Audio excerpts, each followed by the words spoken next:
ejercicio es eminentemente didáctico. No se trata de ridiculizar a nadie, ni señalar a nadie, ni nada. Estamos en una construcción de conocimiento. Y en ese orden de ideas, todas las posiciones son respetables. Entonces, lo importante aquí es retroalimentar, encontrar las falencias, retroalimentar y encontrar las falencias. Entonces, para que todos aprendamos, para que todos construyamos. ¿De acuerdo? ¿De acuerdo o no de acuerdo? Sí, sí, señor. Listo. Entonces, bueno, aquí ustedes nos dicen que no está, que va en contra del principio de favorabilidad, el principio de doble instancia, el principio de alteridad y el principio de igualdad. Hay que hacer primero una aclaración, que todos los jueces de la República son jueces de tutela. Todos, absolutamente todos, tienen la competencia y tienen la función de ser jueces de tutela. Entonces, Angie Lorena y Ana María, cuéntenos, ¿por qué consideran ustedes que va en contra del principio de favorabilidad y el principio de doble instancia? El principio de alteridad y el principio de igualdad. Pueden apoyarse en el escrito que hicieron ayer. Profe, pues en el primer principio que colocamos nosotras ahí, en el principio de favorabilidad, pues hablamos y dijimos que pues como es una garantía constitucional, entonces en el momento que haya un conflicto de leyes, demuestra que puede ser más favorable a una de las partes. En este caso sería para el Estado político, entonces nosotras pensamos que iba a ser mejor para ellos que solamente el Consejo del Estado asuma esas tutelas.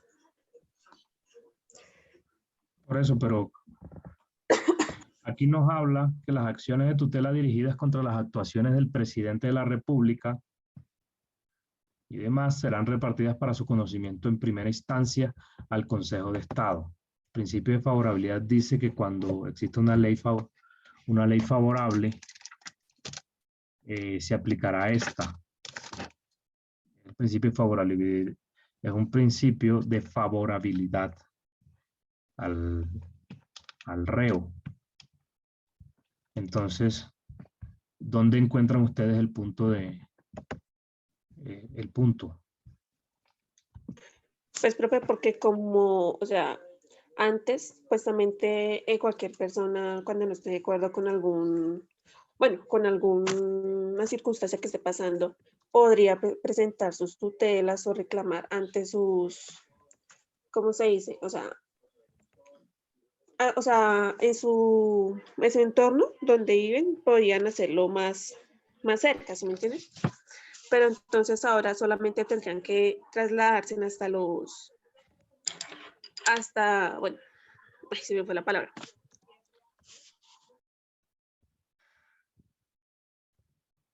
Dale, dale, no importa.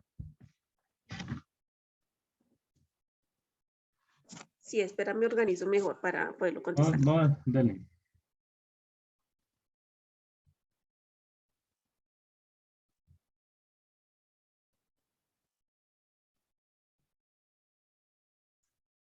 O sea que ya las personas no van a tener la libertad de colocar la tutela en el lugar que ellos decidan, sino simplemente tiene que ser en un lugar específico que ya les va a quedar difícil poder acceder a ellos, sea por tiempo o en transporte o sí. Entonces no preferirían entonces no colocarla y entonces por eso Pero no decimos que ya no. tiene, por eso, aquí está que dicen ustedes también que es atentatorio del principio de doble instancia, pero si ustedes se dan cuenta en el artículo, en el numeral habla, serán repartidas para su conocimiento en primera instancia al Consejo de Estado. Entonces tampoco encontramos aquí un punto de encuentro. Pero, profe, nosotros como lo analizamos de otra manera. En ese artículo tampoco se menciona en caso de tal, en caso de tal, de tal caso, digámoslo así, que haya una doble instancia, que digamos no estemos de acuerdo con ese fallo, en ningún momento mencionan el decreto a quién le va a corresponder la segunda instancia. Sí, Entonces podría, este decreto nos habla de un reparto y que ese reparto se hará en primera instancia al Consejo de Estado. Cuando te dicen que existe que existe una primera instancia, dice que o sea, existe una segunda instancia. ¿Mm? Que miren el artículo 86.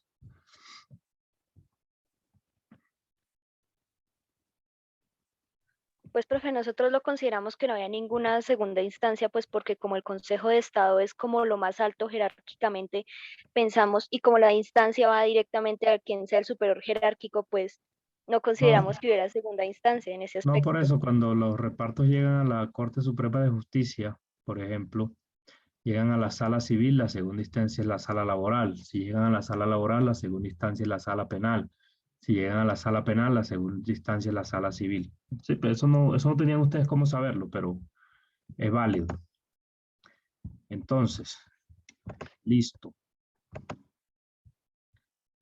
Aquí tenemos a Fabiana Moreno. Repito, esto es a título reflexivo,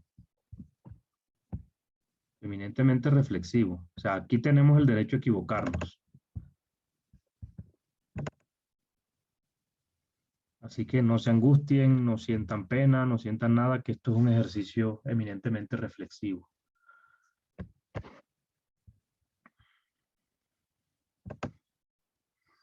Fabiana Moreno, ¿sí nos acompaña? Sí, sí, señor profe, buenos días. Lo hicieron Fabiana Moreno y Valentina Trujillo. Sí, señor. Entonces ustedes hablan de que afecta el derecho de defensa.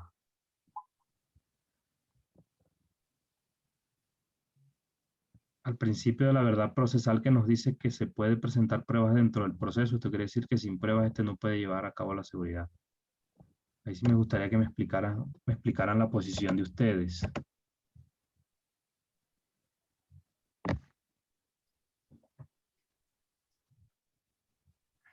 Háganle, sin pena, vamos. Pero bueno, pues primeramente, digamos, nosotros ahí pusimos, estamos el párrafo 1 y bueno, teníamos el principio de defensa y que este pues lo tiene que tener cualquier proceso o actuación judicial o administrativo. Y pues digamos, ya la persona tiene ese derecho a presentar las pruebas, ser escuchado y defenderse, ¿sí? Ok. Y digamos, con esas pruebas, pues que ya se pueda Con este defender. artículo, pero con este artículo del decreto 333, donde dice que las acciones de tutela dirigidas contra las actuaciones del presidente de la República serán repartidas para su conducimiento en primera instancia al Consejo de Estado, existe una vulneración a que no se puedan presentar pruebas, tiene derecho a ser escuchado, a presentar pruebas y a ser tratado con el debido respeto consagrado en el artículo 29 de la Constitución Política. ¿Sí me sigues la pregunta? No, Más o profe. menos, profe. ¿Cómo?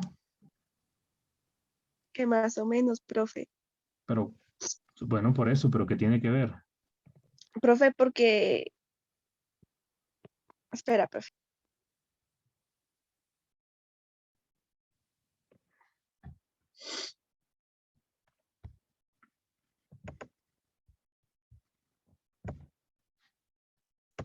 Profe, porque aquí dice que...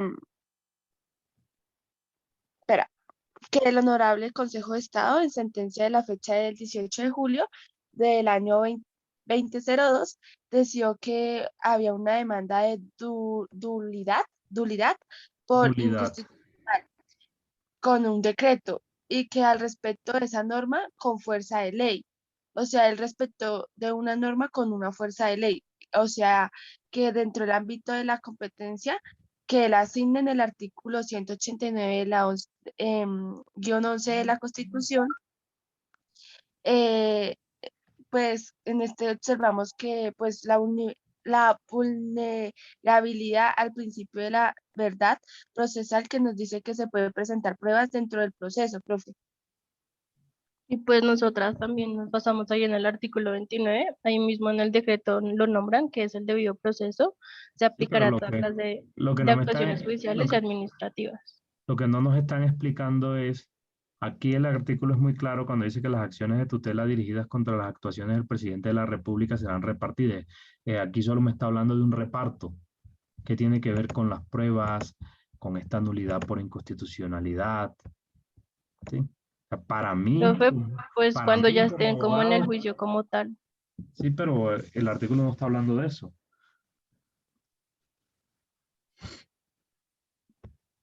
No está hablando de eso, es que no está hablando de eso.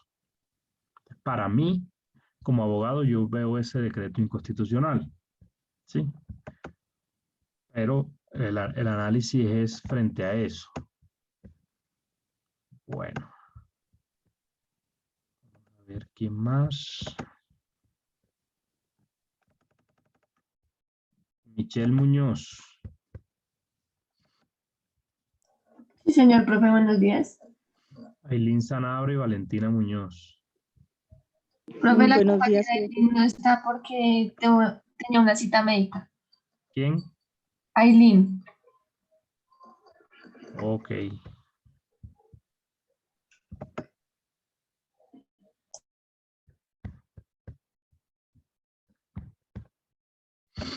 Pues cuéntanos, ustedes hablan que el principio de economía procesal para que el Estado garantice una justicia pronta y efectiva, economizando costos económicos y garantizar el menor desgaste del aparato judicial. ¿Qué tiene que ver este reparto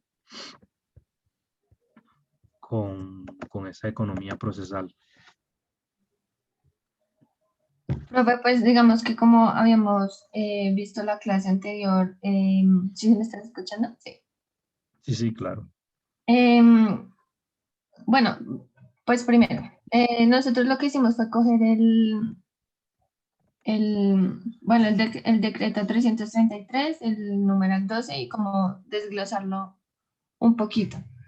Y pues, como habíamos visto ayer, los 5 principios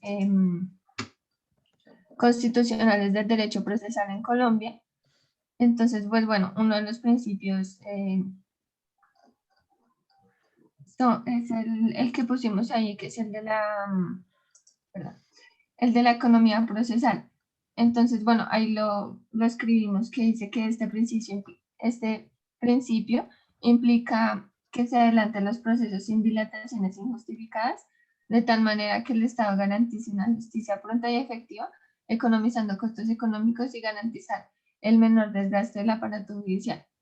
Entonces, bueno, ahí abajo pusimos, digamos que como un análisis, una opinión personal respecto como a lo que decía el numeral, el inciso 12, que pues bueno, como podemos observar en este principio constitucional del derecho procesal, pues habla de una justicia pronta y efectiva. Entonces, pues economizando de esta manera costos económicos y garantizando pues que no se desgaste el aparato judicial. Entonces, pues nada, profe, nosotros argumentamos que en el inciso número 12, los mecanismos del funcionamiento del aparato judicial para pues, la erradicación de los cultivos ilícitos, que es también de lo que habla el numeral 12, pues esto genera un desgaste en el aparato judicial y más si pues tiene en cuenta que pues el implicado directamente viene siendo el presidente de la República. Y esto, pues por lo mismo, no está generando una pronta y efectiva justicia y pues no se está economizando sí, como en costos económicos, así como lo podemos ver en el principio de economía procesal. Digamos que por eso Pero fue que... te repito la pregunta. Este es un numeral que nos habla de un reparto y soy insistente en leer el artículo cuando dice que los artículos, las acciones de tutela presentado contra el presidente de la República serán de competencia del Consejo de Estado en primera instancia. ¿Qué tiene que ver la economía procesal ahí?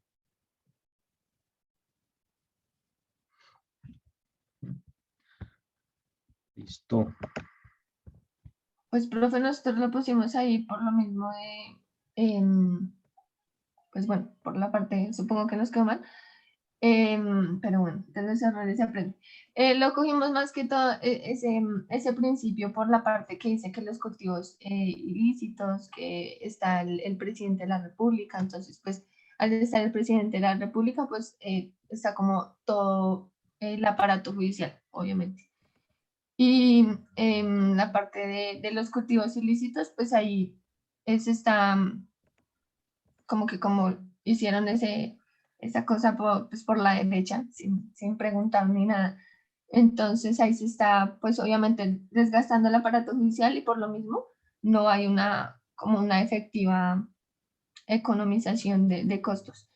Y pues sí, profe, digamos que lo pusimos por eso principalmente, la verdad. Ok.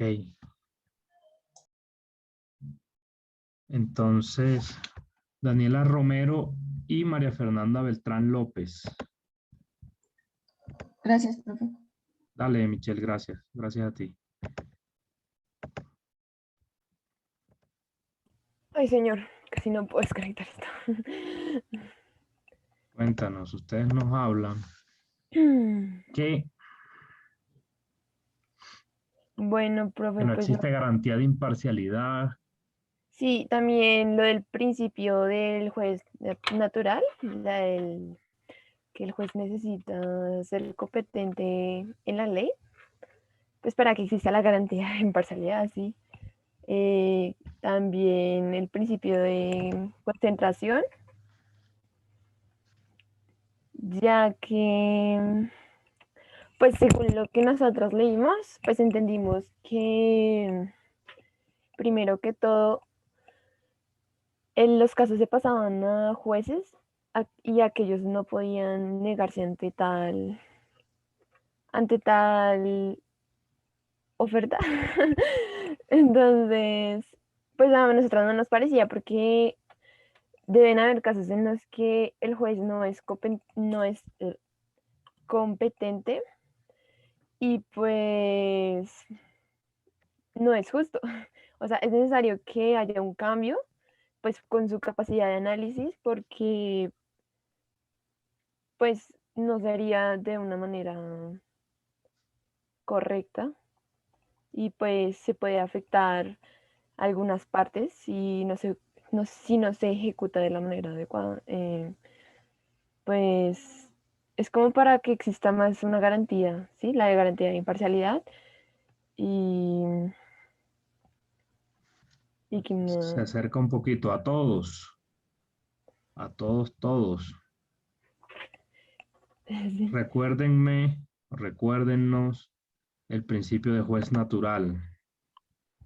El de juez natural es el de tener un juez competente en la ley para que para que en el juicio exista una garantía de imparcialidad, ya que garantiza la efectividad de todos los procesos para que una decisión no se consolide sin el debido proceso. Sí, ¿quién más? Nicolás Leal, recuérdanos el principio de juez natural. No me acuerdo. ¿Cómo que no te acuerdas?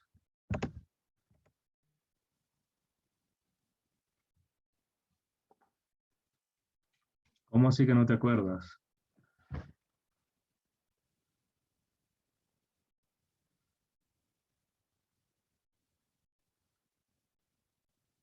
Nicolás.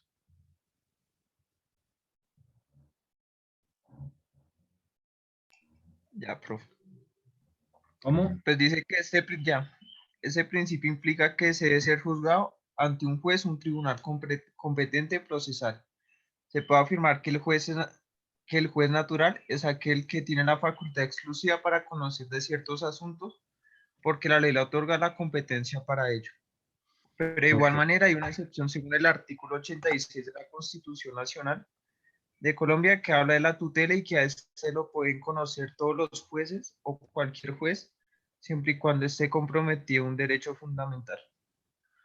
Perfecto, Nicolás, muchas gracias.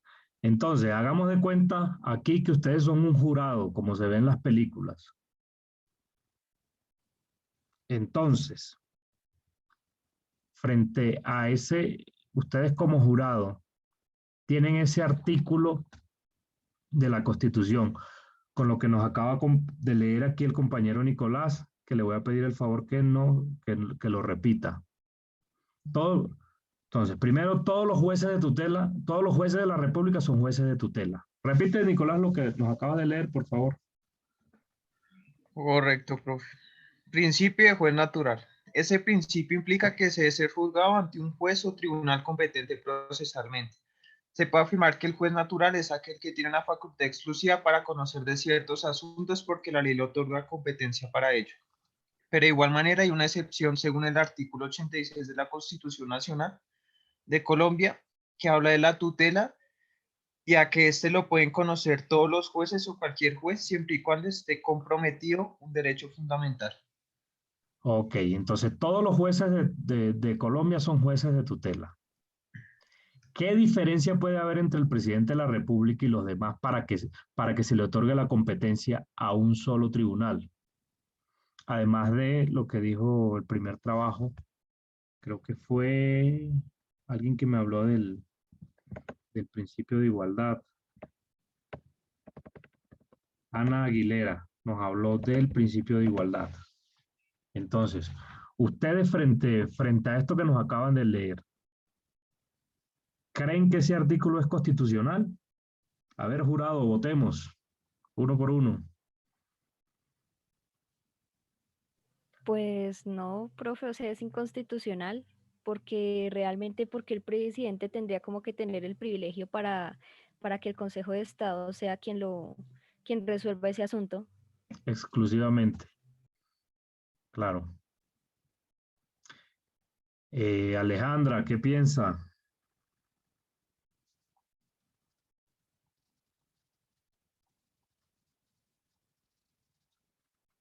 Michelle Muñoz, regálenos su opinión.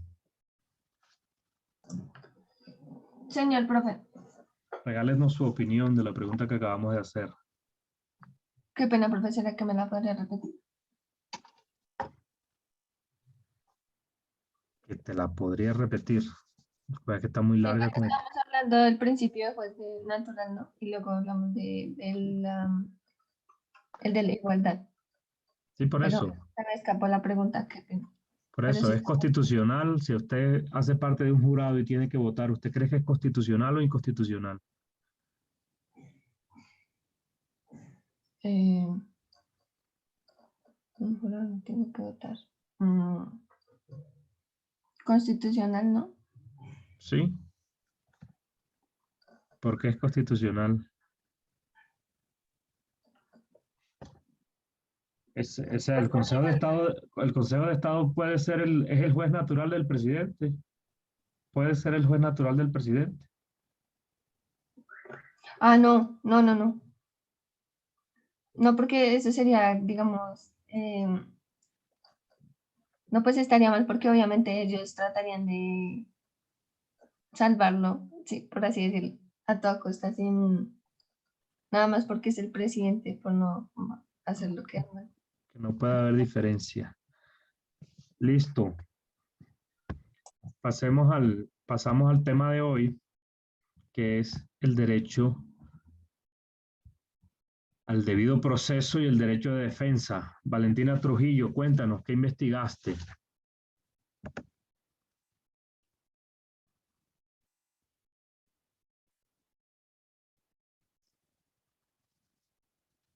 Profe, ¿me podría repetir? Es que se te entrecortó.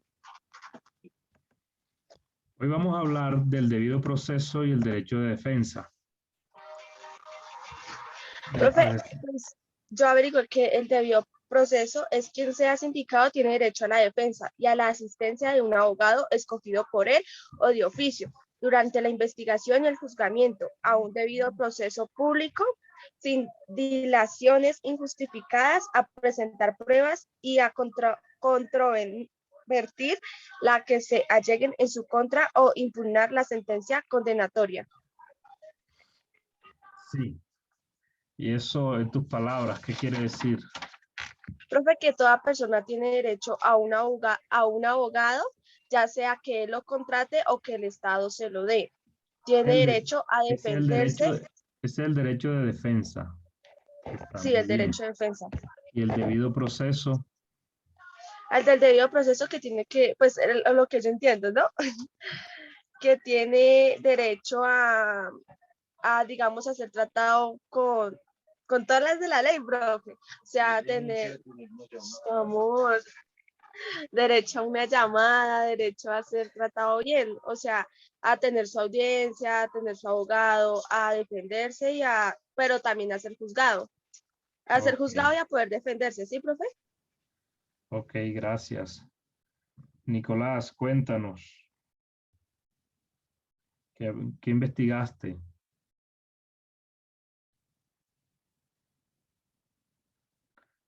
Nicolás.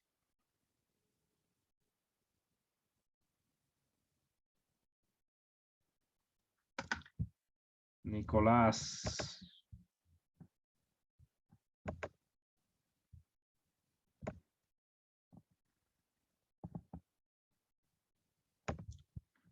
Está el compañero. Fabiana Moreno. Ya. Profe, bueno, el debido proceso, pues yo anoté que es el conjunto, digamos, de formalidades que deben observarse en cualquier procedimiento legal, ya sea para asegurar o defender los derechos y libertades de una persona acusada de cometer un delito. Digamos, esta persona tiene que hacer valer sus derechos, o sea, digamos, asegurar o defender sus libertades. Y pues esto se conoce como el debido proceso. Perfecto. Valentina Muñoz. Ah, no. Alejandra González. Alejandra González. Profe, yo no sabía que había tarea, no sabía que tocaba hacerse en un grupo, no. ¿Cómo no? ¿Y por qué no sabías? Profe, porque es que yo ando en mis terapias y cuando yo me puedo conectar, pues yo me conecto, profe, y le pongo cuidado, pero pues la Bueno, señora siempre viene a hacerme las terapias por las mañanas y no sabía que tocaba hacerse. O sea, mejor dicho, me desayuné ahorita. pero bueno, investígalo ahí. Tienes la oportunidad. Investiga sobre el derecho de defensa. Sí, pero Angie Lorena, cuéntanos. ¿qué es el de...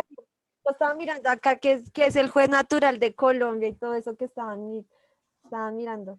¿Qué? Investígalo, el derecho de defensa y ya hablamos. Angie Señor, Lorena, profe, es que lo escucho entrecortado. que lo investigues y ya hablamos. Angie Lorena, Profe, pues en la parte del debido proceso, pues yo vi que tiene unas características que siempre tienen que destacar, que son la igualdad, la imparcialidad, la verdad, el respeto, la justicia y legalidad. Y pues dependiendo de esto también tiene que aplicarse la correcta aplicación de leyes dentro del marco de respeto a la dignidad humana. ok, súper bien. Ana, ¿me acaba de hablar Ana? Sí. No, profe, No, profe, Angie, Angie. fue mi compañera. Angie, Ana. Ana Aguilera, cuéntanos. Yo del debido proceso, pues encontré que es cuando se observa plenamente las formalidades de cada proceso, a lo cual está obligado el juez y los sujetos procesales, para no incurrir en alguna causal de nulidad. Perfecto, Ana. Entonces, en lo que habíamos hablado del Estado de Derecho y del principio de legalidad, ¿cómo encuentras que se aplica el debido proceso o cómo se aplica el debido proceso o ¿cuál es la relación entre el debido proceso y el principio de legalidad?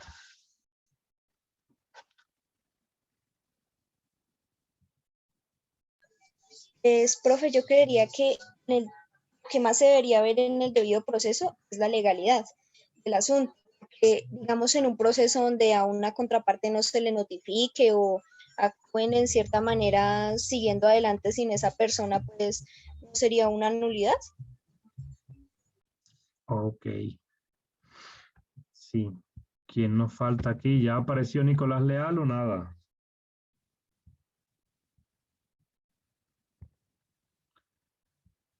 Ya apareció o nada. Parece que que no está. Nicolás. Así, aquí está. Cuéntanos. Pero no investigué todo. Cuéntanos qué investigaste.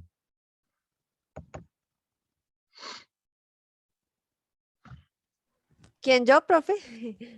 No, Nicolás Leal. Ah, Profe, está acá mirándolo ¿cómo se llama esto?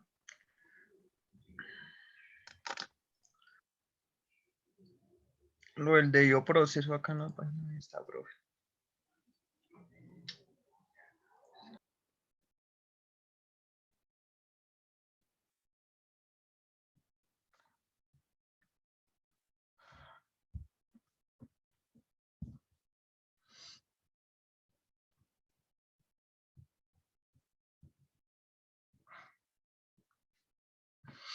Bueno, Alejandra, ¿qué averiguaste?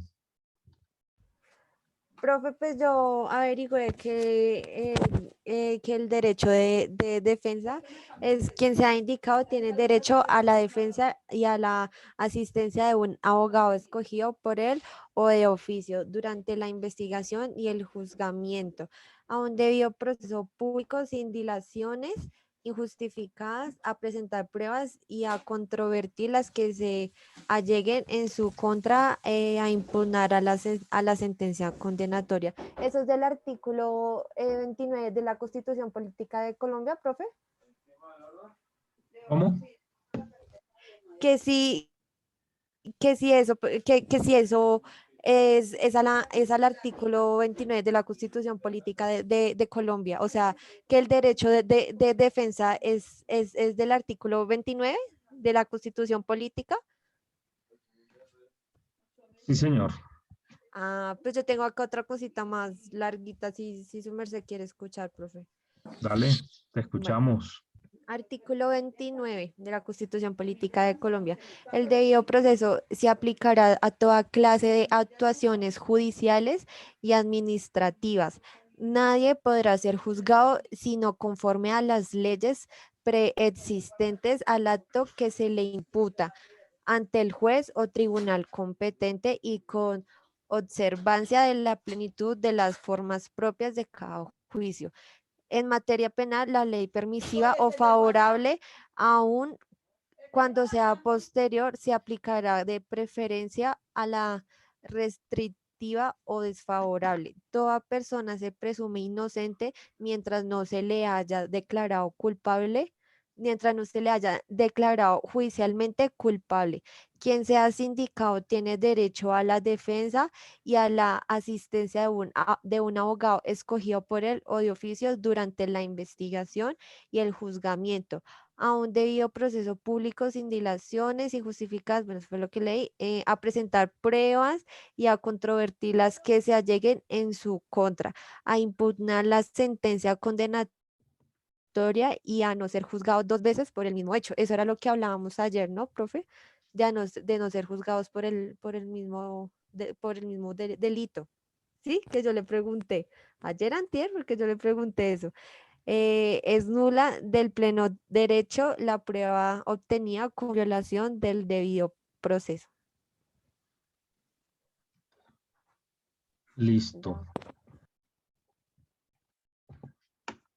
Bueno, Laura María, cuéntanos, ¿qué investigaste?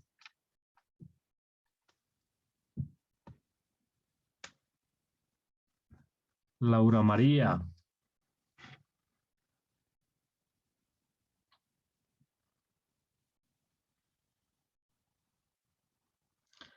Laura María González. Yo creo que aquí va a tocar pasar lista, porque veo que no están asistiendo. Bueno, entonces nos desconectamos, ya vuelvo y les envío el link para la próxima sesión. Ya nos vemos en 2 minutos. Listo, profe.